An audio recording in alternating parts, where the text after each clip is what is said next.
A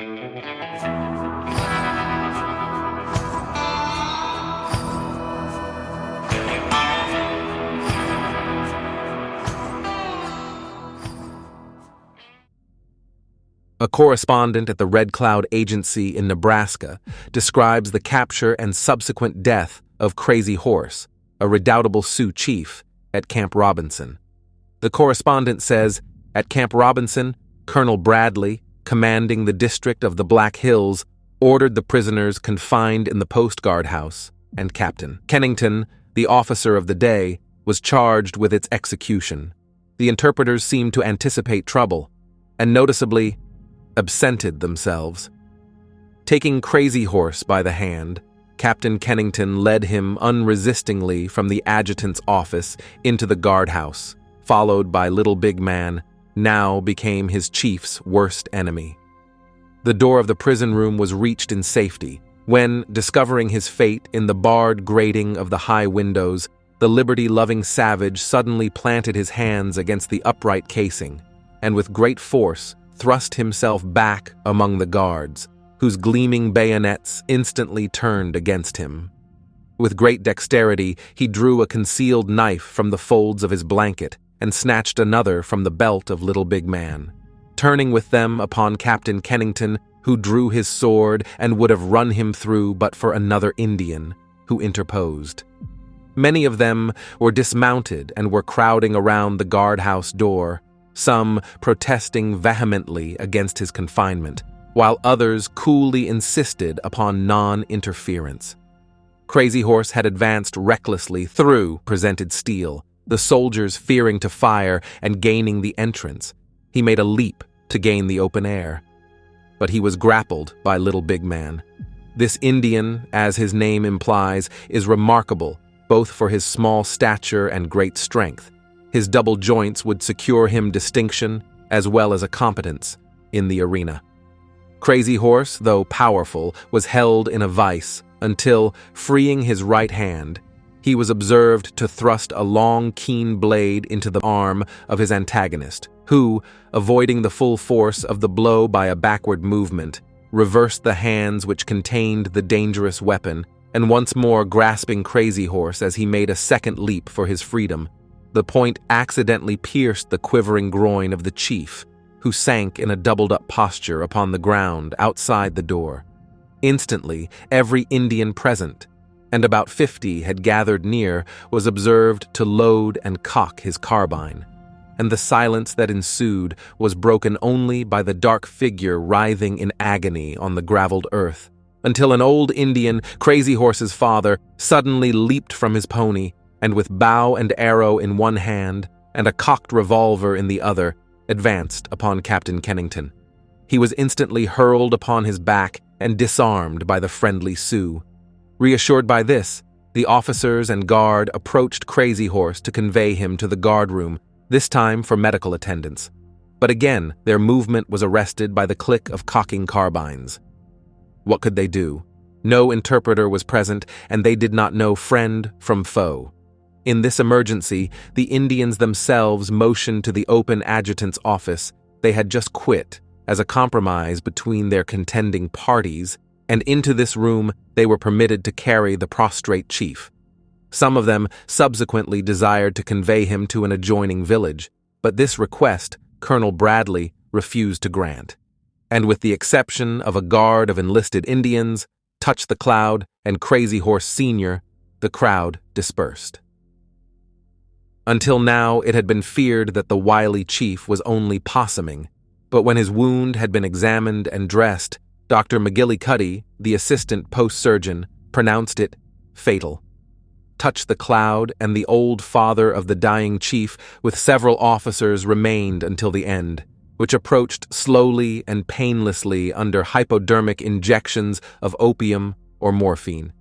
He never rallied and only once spoke, indistinctly, about bayonets. At about 3 a.m, Crazy Horse's mother, a withered old hag who was not yet aware of his death, was challenged by the outposts and admitted to the room. Her outbursts of grief, in which she was joined by her husband, seemed uncontrollable. They tore their gray hair and shrieked so as to alarm the garrison. Finally, they became quieter and settled in a crooning manner on their knees, bending over and caressing the prostrate and lifeless form, both chanting in an indescribably weird manner the now famous Sioux death song. The deep guttural of the one blended wildly with the shrill treble of the other, and both were cracked by age. No one who witnessed or heard the old couple in their savage devotion can forget the sad scene or their strangely impressive and mournful dirge. Touched the Cloud several times grunted, "Washta, good." And once, pointing to the corpse, he said, "That is only the teepee. The rest has gone to the Great Spirit in the happy hunting grounds."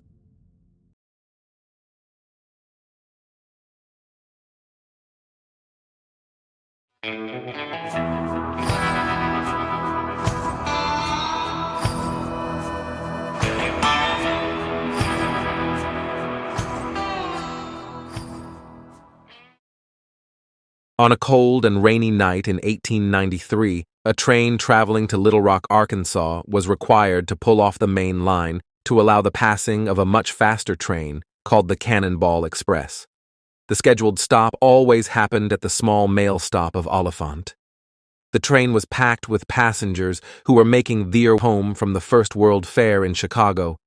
The fair was to celebrate the 400th anniversary of explorer Columbus's arrival in the New World in 1492, and it was called the World's Columbian Exposition.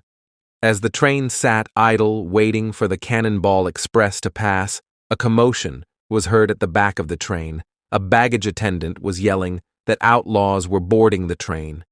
The conductor, William McNally, immediately ran through the train, warning the unaware passengers to hide their money and valuables. As McNally reached the front of the train, he got out onto the steps of the train and saw the outlaws near the engine. He fired into the darkness and was immediately shot by one of the bandits who was using a Winchester rifle. McNally fell to the tracks with a fatal wound. The outlaws went through the whole train accosting passengers and stealing belongings. The gunmen then disappeared into the night as quickly as they arrived. The train moved off again, and it didn't stop until it arrived in Little Rock. Conductor McNally died from his gunshot wounds before help could be obtained. He had been a popular employee of the railroad, and he was widely known along the route. As news spread of the robbery, a number of posses were formed, and a huge manhunt for the murdering outlaws began. Some of the lawmen were on the scene in hours and found the outlaws' tracks. Due to the large amount of important people who were robbed and the popularity of McNally, the governor of Arkansas offered a reward to add to the reward already offered by the railroad. The papers ran news of the search for the outlaws every day, and the whole state was on edge as the bandits evaded capture. After a month of near misses and a number of shots being exchanged, some of the bandits were finally caught. The Arkansas Gazette newspaper reports the story. Batesville, November 6th. Sunday in Batesville was a day of excitement. All day long and until late at night, the scenes enacted on the streets here were decidedly a la Wild and Woolly West.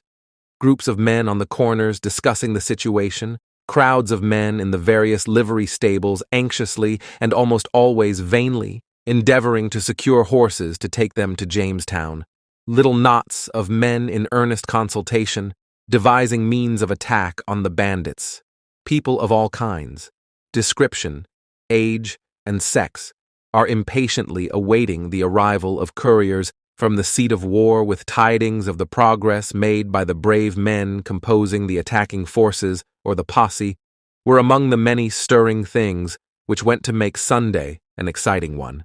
But for the calendar, hanging in the dingy office of the rude hotel, and the occasional clang of a church bell, visitors here yesterday might have forgotten the Holy Sabbath.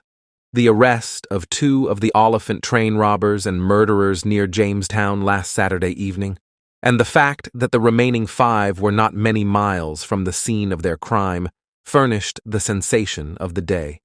The entire male population of Batesville and the surrounding mountainous country were up, ready and anxious to join in the chase, and every fragment of news relating to the posse and bandits was greedily devoured by the public. When the Gazette arrived on the morning train, there was a rush made for them, and 10 minutes after their arrival, not a single copy remained, although fabulous prices were willingly offered for the paper. Nearly a week previous to the robbery, Mr. Oscar Pennington, chief deputy sheriff of this county, discovered a party of strange men in camp in the hills about 5 miles from here. They were chained together and brought to town and lodged in jail. The news of the arrest spread rapidly, and in less than an hour, a posse headed by Mr. M.C. Long was scouring the country for the campers. About 25 men went out from this place, another posse from Newport, and officers from several counties were soon scouring the country around Jamestown. The first information as to the progress being made by the posse came early Sunday morning in the shape of a telephone message from Dr. Weaver at Jamestown, stating that at an early hour the posse, headed by Sheriff Lone, had run upon the bandits in camp and that a running fight had ensued. The bandits were greatly outnumbered and beat a hasty retreat. No one was injured, though the thieves were forced to abandon some of their plunder. 2 more men were apprehended and jailed. 3 other men who were implicated in the robbery have eluded capture. With 4 of the outlaws in custody, the lawmen went to work on questioning the men about the whereabouts of the rest of the gang. One of the outlaws, George Paget, turned on the other 3 and told of their plans and misdeeds. At the trial in January 1894, the 3 bandits were sentenced to death for taking McNally's life on April 6, 1894, outside the city courthouse in Newport. The 3 doomed men were taken up the steps of the gallows and stood before 25 witnesses and newspapermen. The condemned men were allowed a few last words, and all professed their innocence. A noose was placed around all the men's necks, and they were hung together, once they had stopped writhing and appeared dead. Doctors checked for any signs of life, and the bodies were let down and taken to the same train they robbed for transport back to Benton County for burial. This crime would be the last train robbery in Arkansas.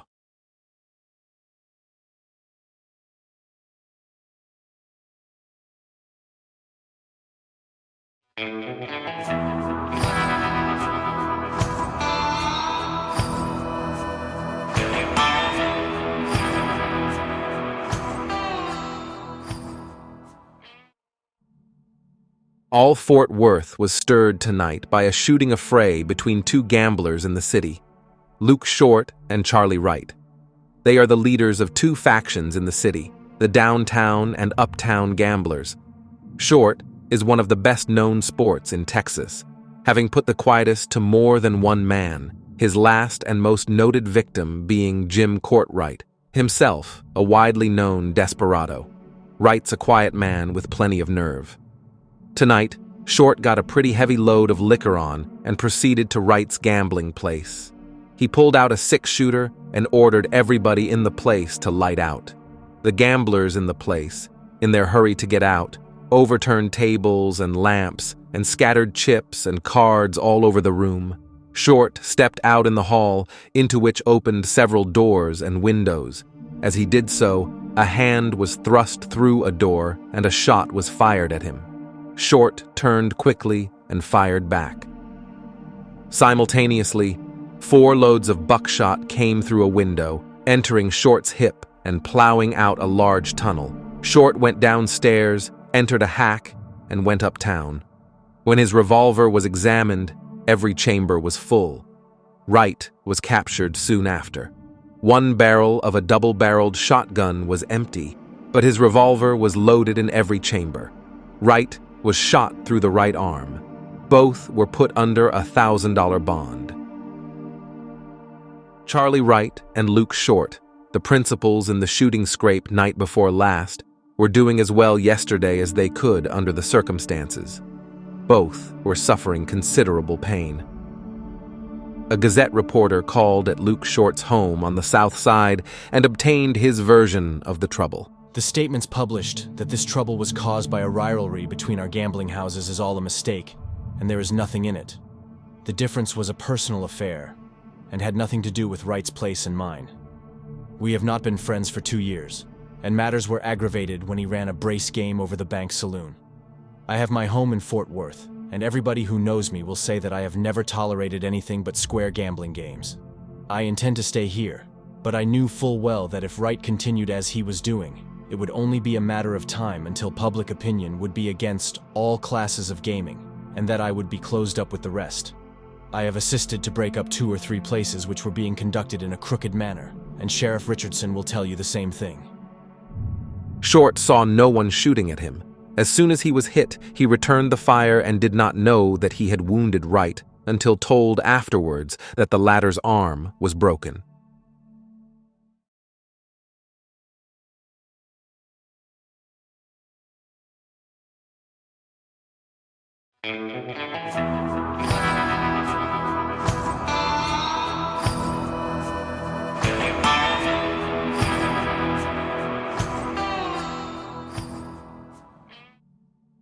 What I tell you, I learned from my mother. The incident occurred 2 years before I was born. My father had settled a claim on Turkey Creek, near where Kirbyville now is in Taney County, Missouri. After building a log cabin, he moved into it without chinking the cracks, for it was summertime, and there was no need to make the house warm until cooler weather set in. The cabin stood in the open woods without any yard fence. My father and mother had only one child when they moved into this cabin, which was a girl.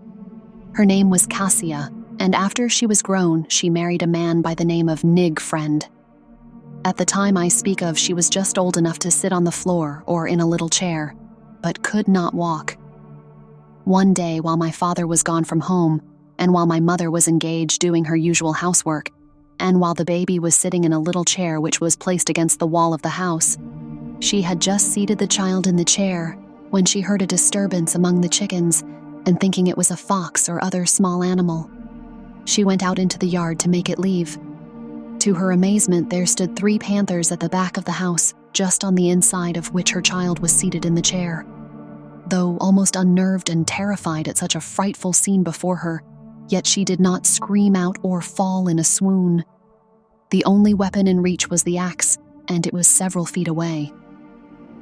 Keeping her eyes on the panthers, she walked backward to where the axe lay and picked it up and ran into the house with it. By the time she got to her baby, the largest panther had put its paw through the opening between the logs where the child was sitting in the chair and caught its clothes with its claws and jerked it off of the chair. The child screamed, and my mother was horror-stricken at seeing her darling baby in the grasp of a panther, and with a desperation born of the moment, she struck the panther's leg with the axe as it rested on the log and cut off its paw, except a strip of skin which held it to the stump of its leg. All 3 of the animals took their departure now. The crippled one going hopping along on 3 feet, dragging the almost amputated paw on the ground. Mary Tabor.